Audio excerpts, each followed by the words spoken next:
إن الحمد لله نحمده ونستعينه ونستغفره ونعوذ بالله من شرور أنفسنا ومن سيئات أعمالنا من يهدي الله فلا مضل له ومن يضلل فلا هادي له وأشهد أن لا إله إلا الله وحده لا شريك له وأشهد أن محمدا عبده ورسوله أما بعد فإن أحسن الكلام كلام الله وخير الهدي هدي محمد صلى الله عليه وآله وسلم وشر الأمور محدثاتها وكل محدثة بدعة وكل بدعة ضلالة وكل ضلالة في النار. Donc on continue la fin de l'explication de la 7e règle à travers donc ce livre Al-Qawa'id al-Sa'diyya l'imam Abdurrahman ibn Nasir al-Sa'di rahimahullah ta'ala. Donc cette 7e règle qui concernait al-taklif. Donc on a vu principalement al-boulour ou al-aql. On a vu également al-tamyiz. Et il nous reste à voir la fin de la règle où l'on va retrouver al-rushd et ensuite al-mulk. Al-rushd ou al-mulk. Tout ceci qui sont des conditions. Donc bien faire la différence entre les conditions d'obligation et les conditions de validité. Et on a vu al-boulour ou al-aql. Et par rapport à la condition de validité, al-tamyiz. Donc le shir il dit, rahimahullah, al-taklif ou al-boulour ou al-aql shartun li wujub al-ibadat wa al-tamyizu shartun li sihhatiha illa al-hajj wa al-umrah. Donc ça c'est la dernière partie que l'on voit aujourd'hui. Donc le shir, après nous avoir expliqué ce qu'était al-taklif, et on a vu qu'il nous avait donné la définition du taklif par la mention des deux conditions d'obligation ici, shart wujubin ou shurut wujubin. Il va nous parler pour ce qui est du domaine de at-tasarruf. Et at-tasarruf qui est, comme va nous le dire le shir dans le livre, qui est en relation avec al-mal, c'est-à-dire le bien. C'est pour ça qu'il dit le shir at-tasarrufat al-maliyya. At-tasarrufat al-maliyya. Donc on voit ici qu'il veut dire par le terme at-tasarruf, qui est le masdar du verbe tasarrafa, yatasarraf, tasarrufan. C'est ici restreint au bien. At-tasarruf fil mal. C'est pour ça que dans son explication il dit le shir wa amma at-tasarrufat al-maliyya, donc qui touche au bien. At-tasarruf que l'on peut traduire par les transactions, qui est donc le fait de vendre et d'acheter et donc de faire des transactions de façon générale avec ses biens. Ici le shir il dit les sihhati tasarruf. Donc on est bien ici dans une condition de validité, ce qui va être cité. Il nous dit donc at-taklif wa ar-rushd. Donc on voit ici que at-taklif qui a été précédemment vu, qui est représenté par al-boulour ou al-aql, ici ça devient des shurut, les sihha, pour la validité. On n'est plus dans le domaine de l'obligation, comme c'était le cas au départ dans le domaine de l'adoration, parce qu'il a dit at-taklif ou al-boulour ou al-aql shartun lil wujub, shartun li wujub al-ibadat. Ici on est bien dans, il nous a dit les sihha, ce terme sihha qui veut dire tout simplement la validité, c'est-à-dire que c'est validé, c'est accepté en religion. Le contraire, ça veut dire que c'est rejeté, mardoud, ghayru sahih, mardoud, c'est-à-dire donc rejeté, qui ne va pas être accepté. Donc ici, pour que ça soit accepté, que toute transaction soit acceptée de la part de la personne, de l'être humain, il faut qu'il ait en plus du at-taklif, qui est le boulour ou l'aql, il nous faut en plus de ça ar-rushd, birra wa shin wa dal, ar-rushd. Et ar-rushd, il va nous en donner la définition le shir, même si jumhur al-ulama il nous rappelle que ar-rushd wa as-salahu fil mal, c'est-à-dire détenir la droiture dans le bien, entre parenthèses bien sûr, dans ce qui est des transactions, du commerce, etc. Donc c'est pour ça qu'il dit le shir ar-rushd wa ihsanu hifdhil mal وصيانته ومعرفة التصرف. Ça c'est la définition que nous donne le shir. C'est-à-dire donc إحسان وحفظ المال وصيانته, c'est avoir la maîtrise, maîtriser la préservation des biens et l'entretien des biens, savoir les préserver ces biens, savoir les entretenir, avoir la maîtrise de cela. C'est ça le rushd. Et également savoir gérer ces biens, savoir les gérer, ma'rifat at-tasarruf, c'est-à-dire savoir les gérer, comment faire les transactions, comment faire le commerce, connaître où est le maslaha, où est le mafsada, connaître où est l'intérêt, où est le préjudice. Donc tout ceci, ça demande, en plus du taklif, ar-rushd. C'est-à-dire donc, si on a un enfant qui a atteint la maturité et qui a sa raison, mais qui n'a pas encore, donc ici, cette troisième condition, qui est ar-rushd. Car, fi at-taklif, on va retrouver deux conditions. Et après ar-rushd, on va retrouver cette troisième condition. Cette troisième condition n'est pas présente, c'est-à-dire qu'il n'est pas rashid, qu'il n'a pas encore la droiture dans cela, qu'il n'a pas la capacité, qu'il ne maîtrise pas la préservation, l'entretien de ses biens, qu'il ne sait pas encore gérer ses biens, alors, s'il fait une transaction commerciale, alors elle ne sera pas acceptée, parce qu'ici on est bien fi as-sihha, on est bien dans la validité, donc ça ne sera pas accepté, ça sera rejeté. Donc s'il passe un contrat ou autre, ce contrat sera rejeté, du fait qu'il n'a pas acquéri cette troisième condition, qui est donc ici ar-rushd. La preuve, c'est ce que va nous rappeler le shir dans son livre, en citant un verset du Coran. Wallah Azza wa Jal يقول وابتلوا اليتامى حتى إذا بلغوا النكاح فإن آنستم منهم رشدا فادفعوا إليهم أموالهم. هذا في سورة النساء et c'est le verset 6. وابتلوا اليتامى حتى إذا بلغوا النكاح فإن آنستم منهم رشدا فادفعوا إليهم أموالهم. Ça, c'est la preuve de ce que vient d'avancer le shir. Il nous dit فَشَرَطَ اللَّهُ شَرْطَيْنِ. Il a ici, Allah subhanahu wa ta'ala, cité deux conditions. لِدَفْعَ الْأَمْوَالِ لِدَفْعِ أَمْوَالِهِمْ, pour qu'on leur donne donc les biens. Ici, bien entendu, ce verset concerne al-yatama, qui sont les orphelins. Et que lorsqu'ils atteignent la puberté, إِذَا بَلَغُوا النِّكَاحِ, donc on voit ici al-boulour, et qui est donc ici, là, bien entendu, la première condition, qui est donc al-boulour, et nous dit le shir al-boulour.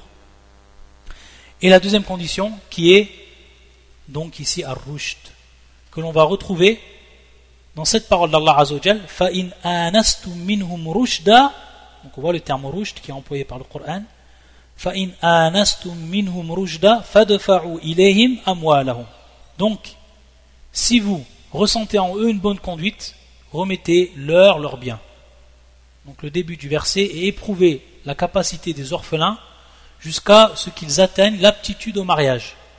Donc ici la puberté, al-boulour, car on voit bien que le terme qui est employé dans le Coran, idha balaru, qui est le verbe donc balara, et d'où est pris le terme donc al-boulour. وَابْتَلُوا الْيَتَامَ حَتَّى إِذَا بَلَغُوا النِّكَاحَ فَإِنْ آنَسْتُمْ مِنْهُمْ رُشْدًا فَادْفَعُوا إِلَيْهِمْ أَمْوَالَهُم. Donc si cette condition elle est remplie, ou si ces deux conditions elles sont remplies, et donc la deuxième condition qui est ar-rushd, alors le résultat fadfa'u ilayhim amwalahum, c'est-à-dire donc remettez-leur leurs biens. C'est qu'à partir de ce moment ils ont la capacité et ils ont la maîtrise de pouvoir opérer des transactions commerciales, faire du commerce, etc. Car à ce moment-là, ils ont la capacité et ils ont l'aptitude à reconnaître où est le maslaha et où est le mafsada. Le maslaha donc pour qu'ils puissent placer leur argent, ou le mafsada pour qu'ils la retirent ou annulent la transaction, etc.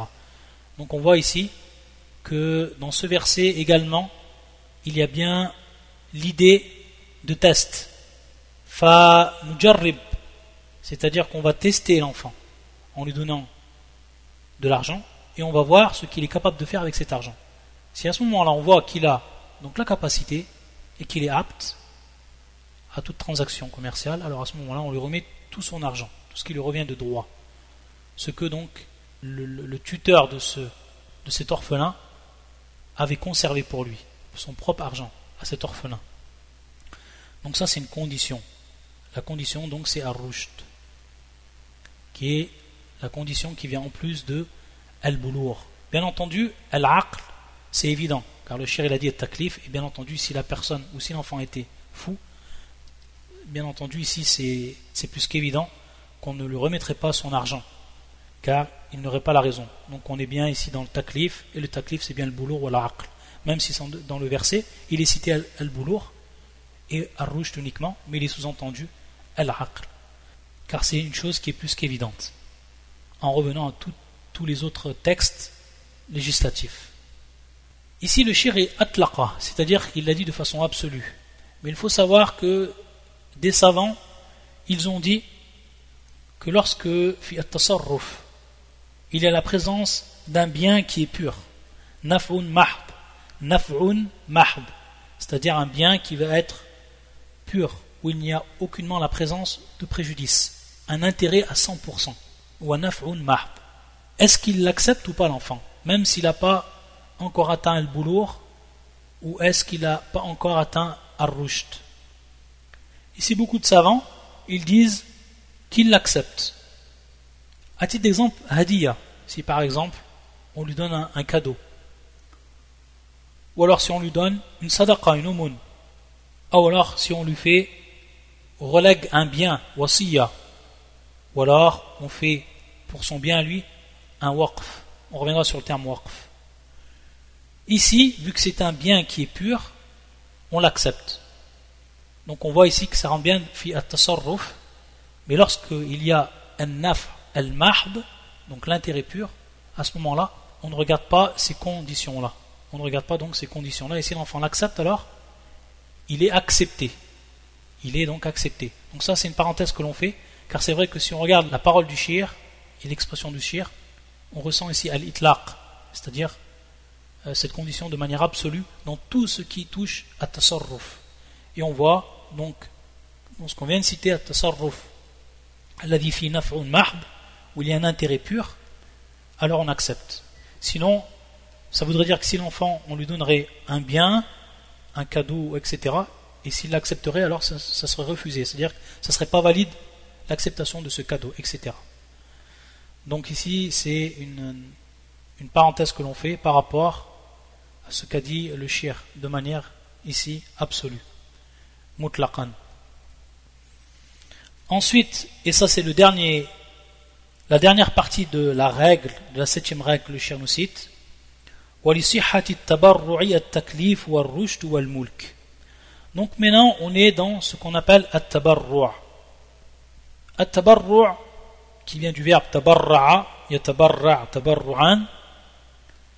Il va nous en donner la définition le shir, et il nous dit وَأَمَّا التَّبَرُّعَاتِ فهي بذل الأموال بغير عوض من هبة أو صدقة أو وقف أو عتق أو نحوها فلا بد من البلوغ والعقل والرشد وأن يكون المتبرع مالكا للمال. La définition qu'il nous a donnée de ce qu'on appelle التبرع, il nous a dit بذل الأموال بغير عوض من هبة أو صدقة أو وقف أو عتق أو نحوها. C'est donc dépenser un bien sans rien en retour, sans compensation. Donc c'est dépenser un bien sans rien en retour, sans compensation. Bighayri iwad. Donc al-iwad, c'est le fait d'avoir une compensation. Donc ici il n'y a pas de compensation. On donne un bien sans rien attendre en retour.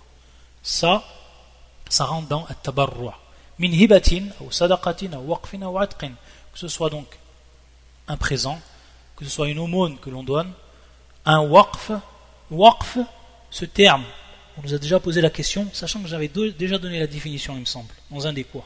Ala kulli hal, on redit ce que al-waqf. Al-waqf, ce que l'on traduit donc par le legs pieux, ou les legs pieux, c'est habs al-asl, wa tasbil al-thamara, ou al-manfa'a.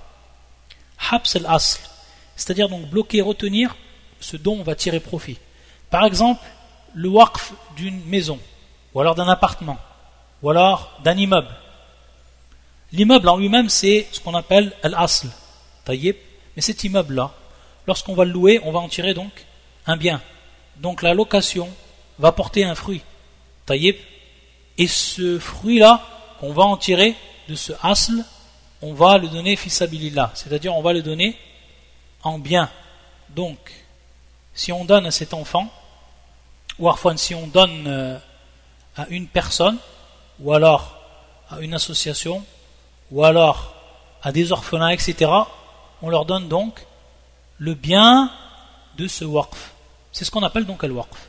Donc je dis habs al-asl tasbil al-thamara. Habs, donc retenir, bloquer. Donc al-asl, comme on a vu à titre d'exemple, une maison ou alors un immeuble. Et tasbil al-thamara, ce qu'on va tirer du fruit de ce asl, en l'occurrence ici la maison, par exemple la location, le bien qu'on va tirer de la location, cet argent-là, on va donc la donner à ce moment-là fi sabilillah. Taïb, c'est ça le waqf. C'est la définition du waqf. Habsul asl, tasbil al-thamara, ou al-manfa'a. Wala itq. Il nous dit le shir, ou itq, affranchissement, etc.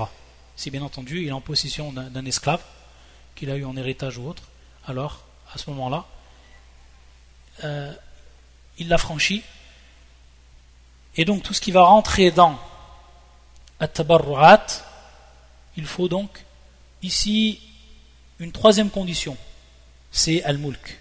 Donc on a vu at-taklif, donc at-taklif où il y a al-aql ou al-bulugh, ensuite al-rushd, donc ce qu'on vient de voir auparavant. Et en plus de cela, donc c'est ce qui est zaïd ici, c'est ce qui est en supplément comme condition, al-mulk. Al-mulk qui est donc la propriété, être propriétaire de ce bien. Ça également c'est la condition. C'est-à-dire que s'il n'est pas propriétaire de ce bien et qu'il fait un tabarru' avec ce bien, alors il n'est pas accepté. Si par exemple il prend l'argent, il va nous donner un exemple, le shir. لأن الوكيل والوصي والناظر للأوقاف والولي على اليتامى والمجانين لا يصح تبرعه بما هو ولي عليه وهو لغيره. C'est-à-dire que celui par exemple qui est tuteur d'un orphelin, ou alors qui est le tuteur d'une personne qui est folle, et que bien entendu que eux ils ont des biens, que ce soit le fou ou alors que ce soit l'enfant, l'orphelin, il a un bien. Celui qui est tuteur et qui a donc la responsabilité des biens, qui doit préserver les biens, ces biens, il n'a pas le droit de faire donc une aumône, il n'a pas le droit de donner un waqf ou alors d'affranchir, etc. Car lui, il n'est pas al-malik, il n'est pas le propriétaire. Taïb. Donc, cette condition, elle est essentielle pour ce qui touche at-tabarru'at. Il faut donc que la personne, elle soit propriétaire. Il faut qu'elle soit propriétaire. Et si elle n'est pas propriétaire, elle n'a aucun droit à donner quelque chose qui rentre dans tabarru'at, comme l'aumône, comme faire une wasiya, comme écrire un testament et reléguer donc un bien à une personne, etc. Donc tout ça c'est interdit. Donc si la personne elle ne remplit pas toutes ces conditions, alors elle ne peut donner. Et il va de même pour ce qui est de l'enfant, donc as-sabi, celui qui n'a pas encore rushd, c'est-à-dire celui qui n'a pas encore la capacité et la droiture dans les transactions, on n'accepte pas de lui donc qu'il donne en cadeau, ou on n'accepte pas de lui qu'il fasse un waqf, ou alors qu'il donne en testament, ou alors qu'il affranchit, etc. Pourquoi? Parce qu'il n'a pas une des conditions qui est ici à rushd. Ou alors celui qui n'est pas balir, celui qui n'a pas encore atteint la puberté. Également, lui, on n'accepte pas. Bien entendu, si on fait la différence entre le fait de prendre un bien, donc ce qu'on a dit, qui était donc du al-naf' al-mahd, et du fait de donner un bien, qui rentre ici dans fiyat tabarru'at. Donc il y a la différence à faire pour ne pas tout mélanger. La preuve de ce que le shir il nous a cité, c'est-à-dire qu'on n'accepte pas un tabarru', ce qui rentre dans un tabarru' de celui qui n'a pas rempli ces conditions, et en plus ici donc la condition qui est zaïd à tout ce qu'on a vu auparavant, et qui est donc al-mulk, il va nous citer ce verset qui fait surat Al-An'am et qui est le verset 152. Wallah Azza wa Jalla yaqul وَلَا تَقْرَبُوا مَالَ الْيَتِيمِ إِلَّا بِالَّتِي هِيَ أَحْسَنُ أي أحسن لأموالهم وأسون لها وأنفع لها والله أعلم. Donc n'approchez pas les biens de l'orphelin que de la plus belle manière, et ne vous approchez pas des biens de l'orphelin que de la plus belle manière. Donc ahsanu li amwalihim, pour son argent et pour ce qui est le mieux pour lui dans la préservation de ses biens et de ce qui est le plus utile pour lui. Ça c'est la preuve que nous cite le cheikh pour cette dernière partie de la règle numéro 7 que l'on a donc fini.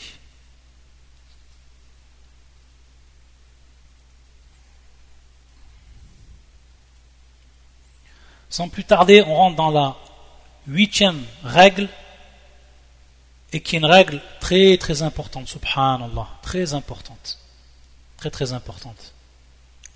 Il nous cite le cheikh rahimahullah: القاعدة الثامنة الأحكام الأصولية والفروعية لا تتم إلا بأمرين وجود الشروط وانتفاء الموانع.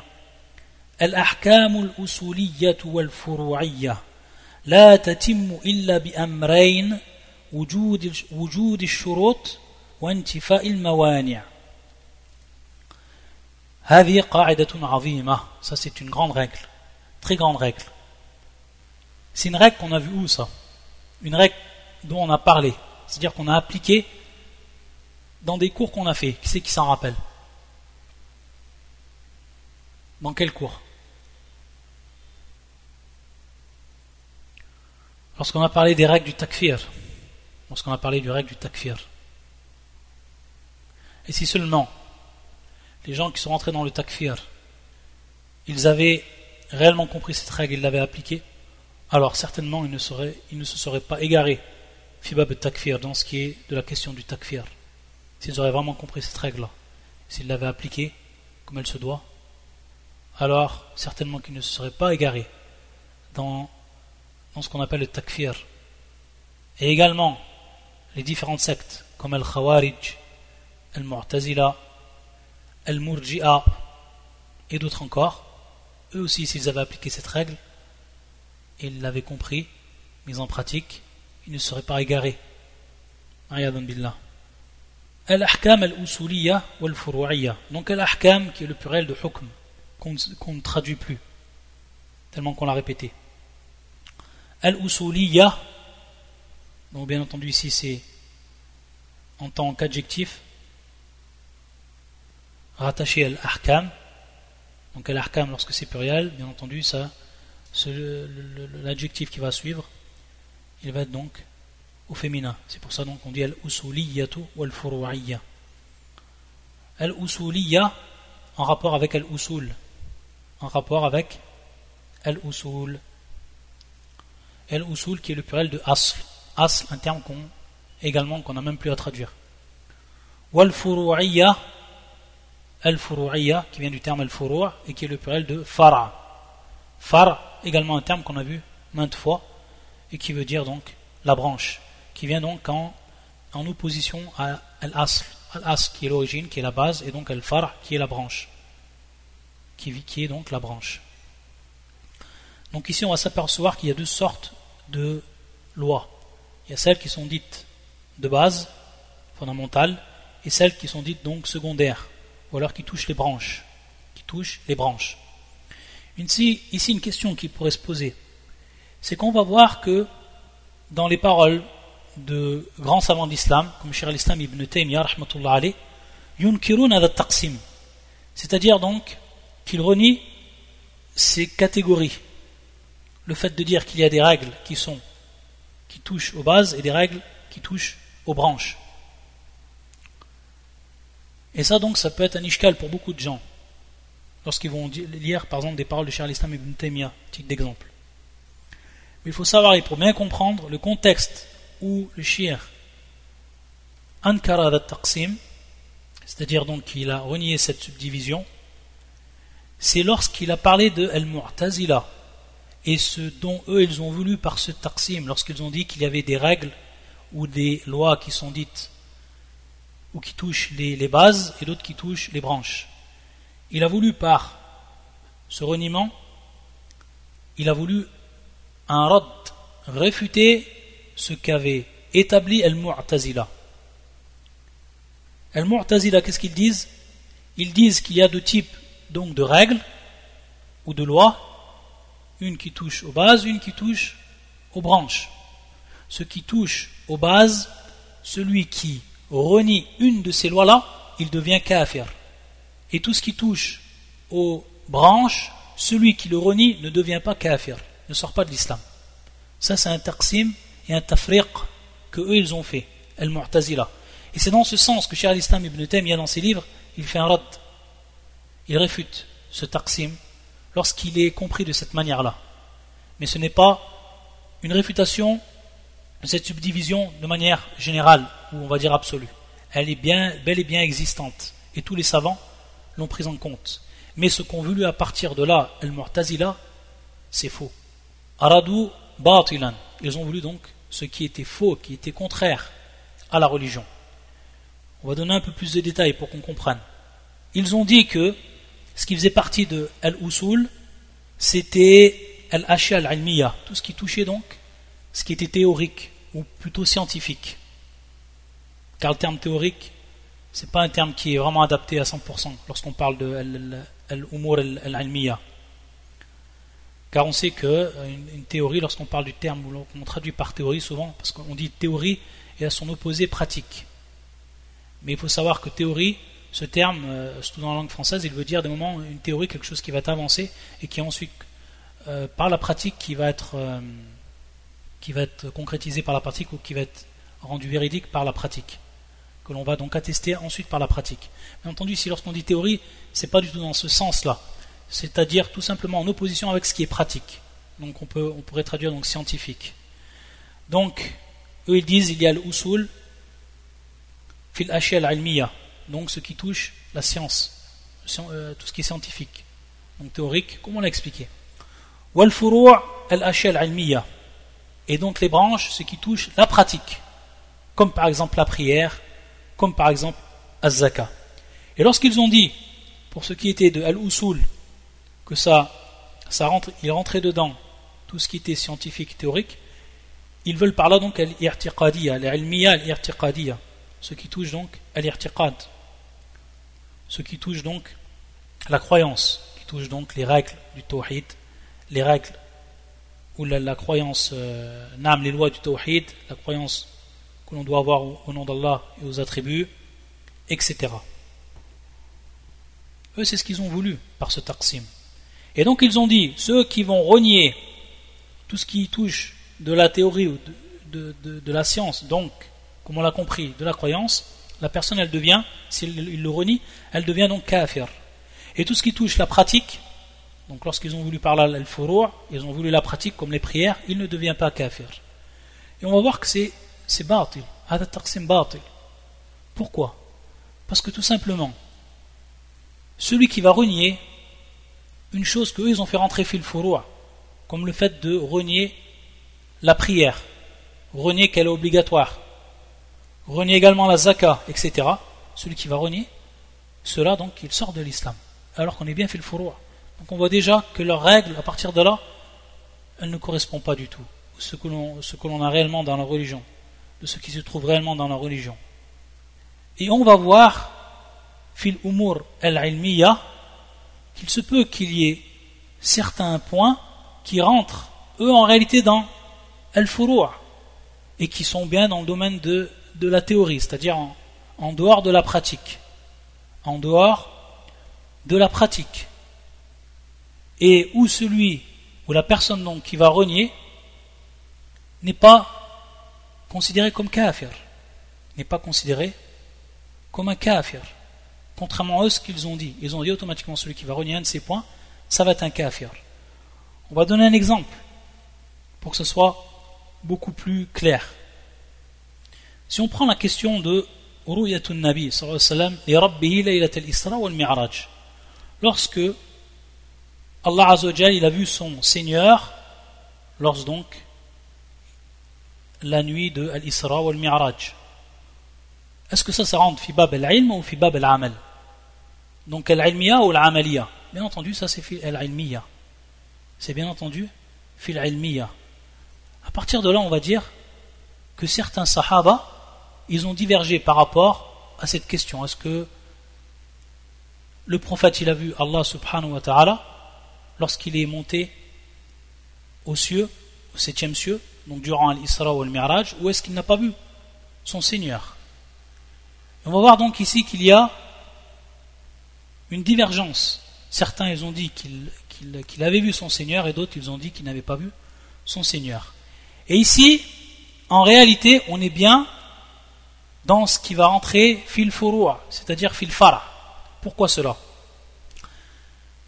Car cette question-là, masalat al-ru'ya, elle va se traduire par ce qui est asl et ce qui est fara', qui revient à la base et ce qui revient au fara', c'est-à-dire donc ici la branche.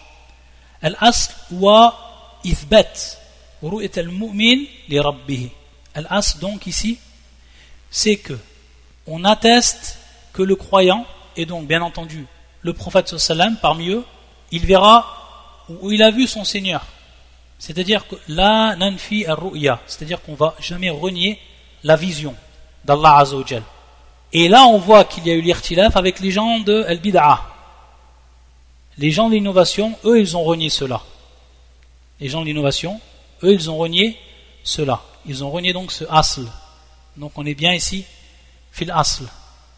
Par contre, pour ce qui rentre de al-far', ce qui rentre donc dans les branches, c'est adad ar-ru'ya, c'est-à-dire combien de fois on va voir notre Seigneur et à quel moment on va voir notre Seigneur. Il faut savoir que les savants, ils ont divergé par rapport à ça. Certains ont dit donc qu'on le verra 2 fois avant de rentrer au paradis, au Al-Qiyamah, et ensuite dans le paradis. D'autres qui ont divergé par rapport à al-mawtin, c'est-à-dire à quel moment ou à quel endroit exactement.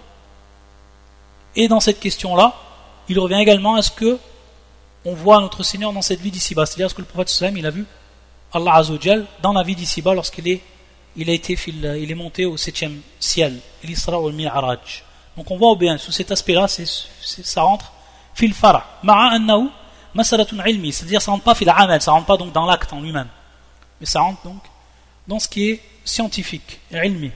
Donc à partir de là, on va s'apercevoir la distinction qu'ils ont fait entre ces 2 règles et la façon d'où ils les ont définies, c'est une chose qui est fausse. Et c'est à partir de là que Cheikh al-Islam ibn Taymiyyah radda alayhim, qu'il a donc réfuté ce qu'il a dit. Donc on voit que cette question-là, pour revenir pour la question de Ru'ya, c'est une question qui est importante. On va voir que certains gens parmi al-bid'a ou al-hawa, ils vont se servir de certains points comme cela pour dire quoi? Pour dire cette parole qui est complètement batil, qui est complètement fausse, et ils vont dire que as-sahaba, ils ont divergé dans la croyance. Ça, ils s'en servent, ils se servent de certaines questions comme celle-là. Et on voit que cette question de ru'ya, sous l'aspect, comme on a dit, qui rentre fil far', il y en a beaucoup d'autres comme celle-là. Et on l'a vu à travers, lorsqu'on a étudié les repères de la sunna, lorsqu'on a vu le nombre de fois qu'on va souffler dans la trompe, lorsqu'on a vu qu'il y a donc des divergences par rapport à cela. Et ça rentre bien entendu fil al-furu'a. Ça rentre ici dans al-furu'a. Donc on ne peut dire à aucun moment qu'il y a eu un irtilaf fil aqida, c'est-à-dire qu'il y a eu une divergence dans la croyance. Qu'il y a une divergence dans la croyance, car il n'y a aucune divergence dans la croyance, c'est les sahaba et ceux qui les ont suivis, les salaf. Donc on voit ici à bien faire la distinction entre ces points qui rentrent fil al-furu' et ces points donc qui rentrent fil usul. Et à partir de là donc, on voit également en même temps c'est-à-dire qu'on réfute ce qu'ont avancé les gens de l'innovation, et plus précisément al-Mu'tazila, plus précisément ici al-Mu'tazila, lorsqu'ils ont défini et lorsqu'ils ont donné la définition donc de ces 2 catégories, lorsqu'ils ont dit al-ahkam al-usuliyya ou al-furu'iyya. Al-ahkam tanqasim ila usul wa tanqasim ila furu'a. Donc c'est à partir de là qu'on comprend Rad Cheikh al-Islam ibn Taymiyyah sur ces gens-là, et à partir de ce point-là. Et donc ça n'a rien à voir avec le fait que les savants tous ont été d'accord pour diviser les règles en usul wa furu'a.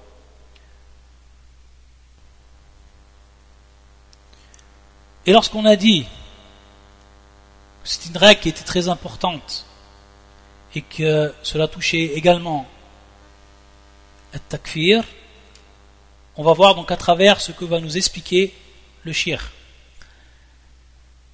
Pour revenir à la règle elle-même,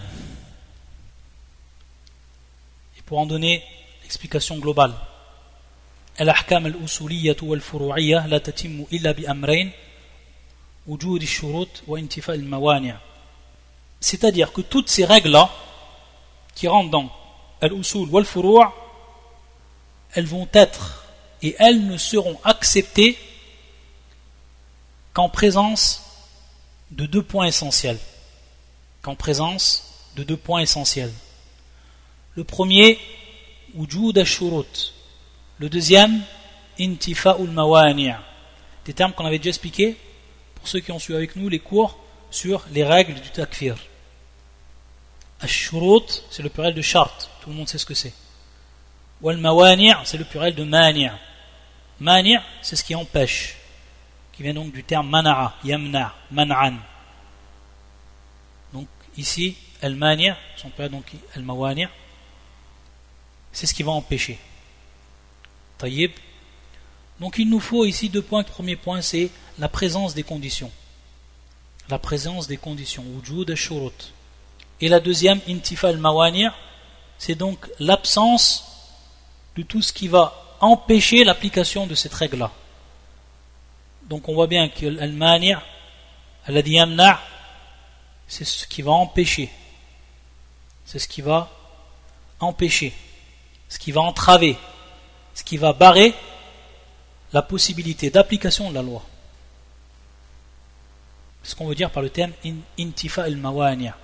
D'un côté, on a l'obligation de la présence des conditions, et d'un autre côté, il faut qu'il y ait à tout près également l'absence de tout ce qui va empêcher l'application de la règle.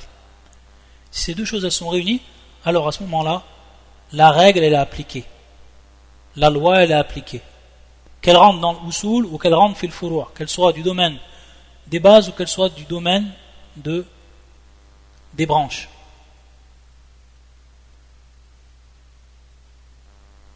L'exemple qu'on va prendre ici, à partir de ce que nous dit le cheikh, rahimahullah, il nous dit فَمِنْ أَعْظَمْ فَوَائِدِهِ,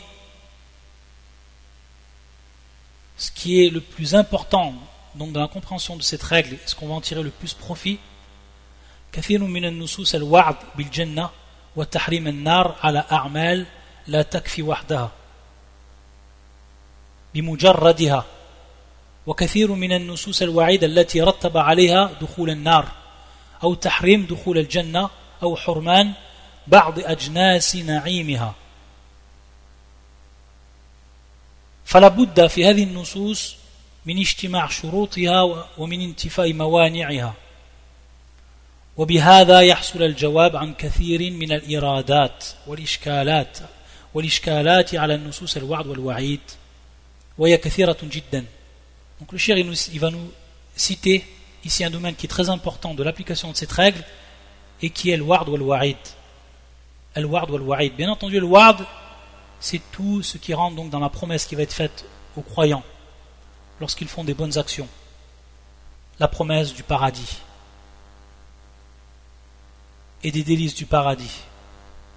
Et contrairement à cela, al-wa'id,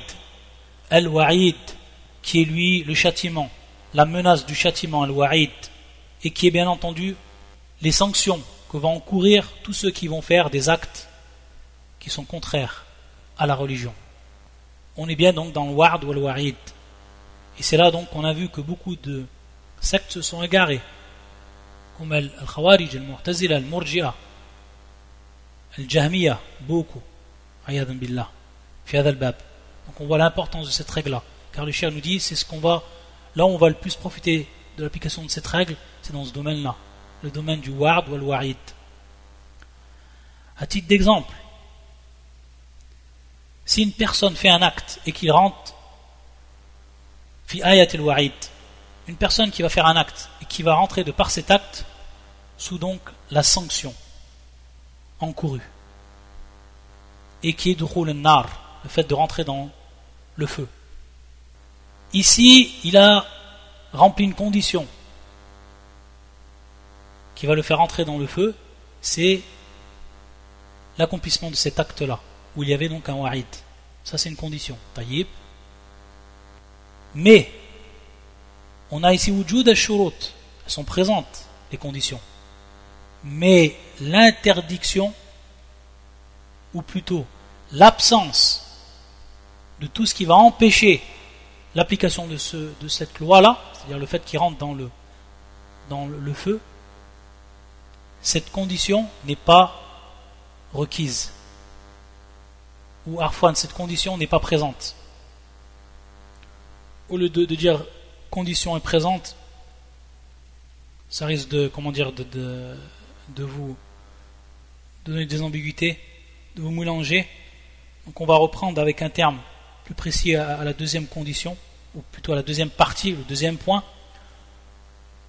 Donc il y a ici wujud al-shurut, de par l'accomplissement de l'acte qui est rentré sous le wa'id, c'est-à-dire donc sous la sanction prononcée, la sanction encourue par un verset ou par un hadith du prophète sallallahu alayhi wa sallam. La personne a fait cet acte-là, elle est rentrée donc sous ce wa'id, de par l'accomplissement de cet acte-là, qui est al-wa'id, à la fin donc rentrer dans l'enfer, ayadan billah. Donc ici il y a wujud al-shurut, les conditions elles sont réunies. Simplement la deuxième partie, qui est intifa al-mawani', donc l'absence de tout ce qui va empêcher l'application de la loi, on va voir qu'il n'y a pas d'absence ici, et qu'il y a une présence. La présence qui est par al-istighfar, le demande de pardon, at-tawba, qui est par le repentir, également al-masa'ib. On sait que al-masa'ib, c'est-à-dire les épreuves, ce sont des mukaffirat, ce qui expie donc les péchés, parce que la personne, elle est éprouvée dans cette vie d'ici-bas, cette épreuve lui expie des péchés. Donc tout cela, ça rentre dans ce qui va empêcher l'application de la règle ici, ou de la loi, qui est le fait qu'il rentre dans le feu. Donc il se peut que il y ait eu la présence des conditions, ici qui se traduit plus précisément par l'accomplissement de l'acte qui est interdit et qui rentre sous al-wa'id, mais on va s'apercevoir qu'il n'y a pas l'absence de ce qui va l'empêcher. C'est-à-dire qu'on va trouver ce qui va empêcher l'application, comme al-istighfar, comme at-tawba ou al-masa'ib, à titre d'exemple. C'est comme ça qu'on comprend donc la règle. Et c'est comme ça également qu'on l'applique ici fi bab al-wa'd ou al-wa'id.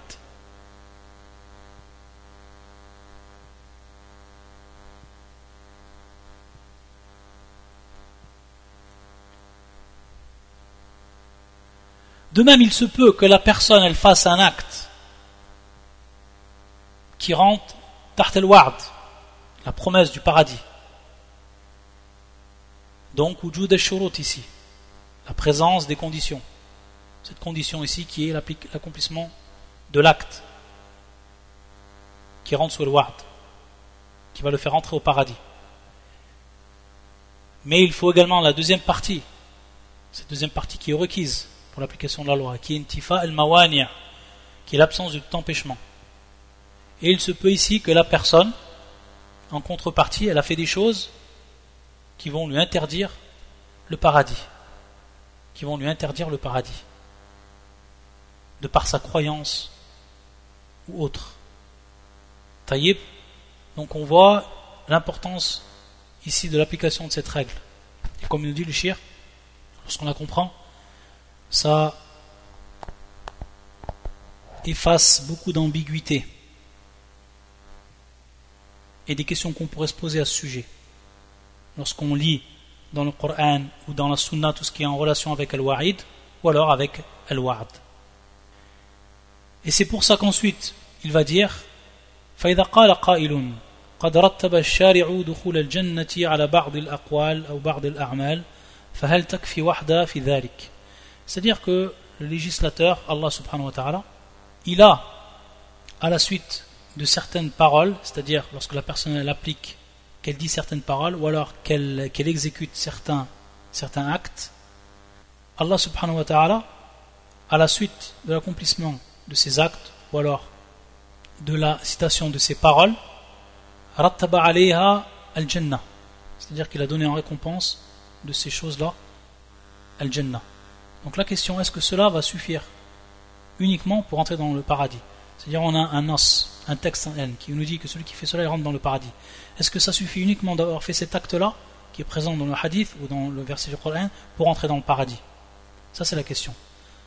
Il nous dit le cheikh fal-jawab an hada annahu yajibu alayna al-iman bi jami' nusus al-kitab wa sunnah.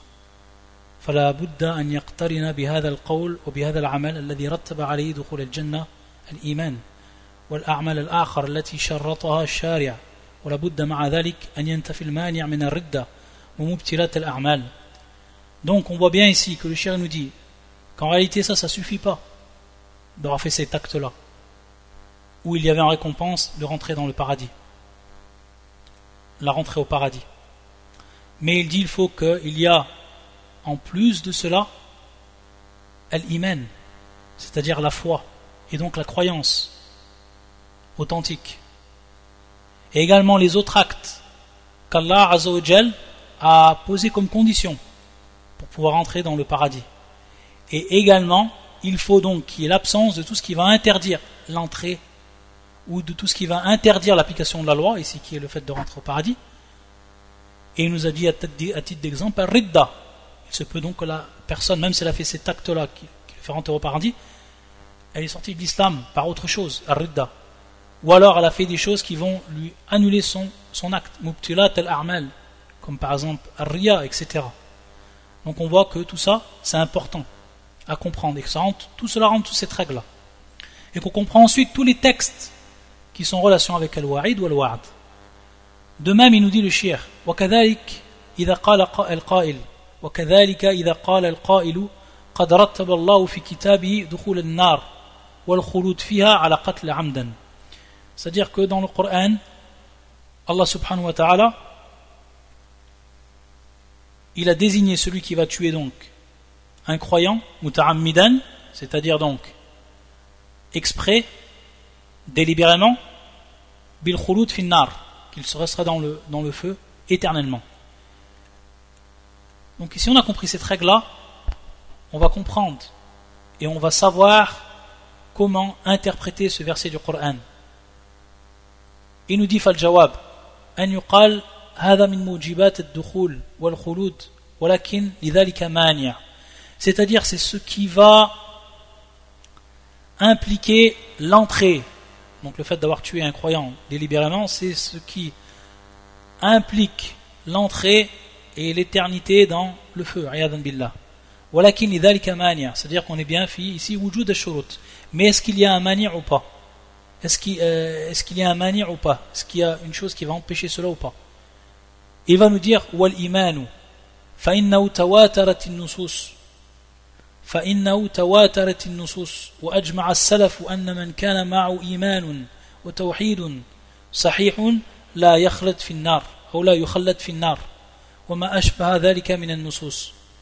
Il nous dit donc qu'il y a eu tant de nusus, tant de textes qui nous apprennent que celui qui a dans son cœur l'iman, la foi, et qui possède le tawhid, c'est-à-dire l'unicité authentique, il ne restera jamais dans le feu éternellement.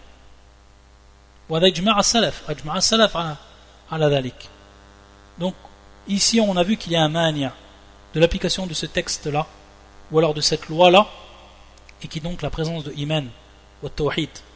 Si maintenant la personne n'avait pas d'iman, elle n'a pas de tawhid, et qu'elle a tué donc un croyant délibérément, donc il n'y a plus ici ce qui va l'empêcher. Par contre, si elle a ce iman, si elle a ce tawhid, alors à ce moment-là, il ne restera jamais éternellement dans le feu. Donc on voit ici najma', qu'on est bien donc en train de rassembler à travers cette règle-là nusus al-wa'd ou al-wa'id. Khalas, on terminera la semaine prochaine, Inch'Allah, ou vendredi prochain. On terminera cette règle, parce qu'il y a encore quelques points à dire. J'aimerais encore détailler. Subhanakallahumma bihamdika ashhadu an la ilaha illa anta astaghfiruka wa atubu ilayk.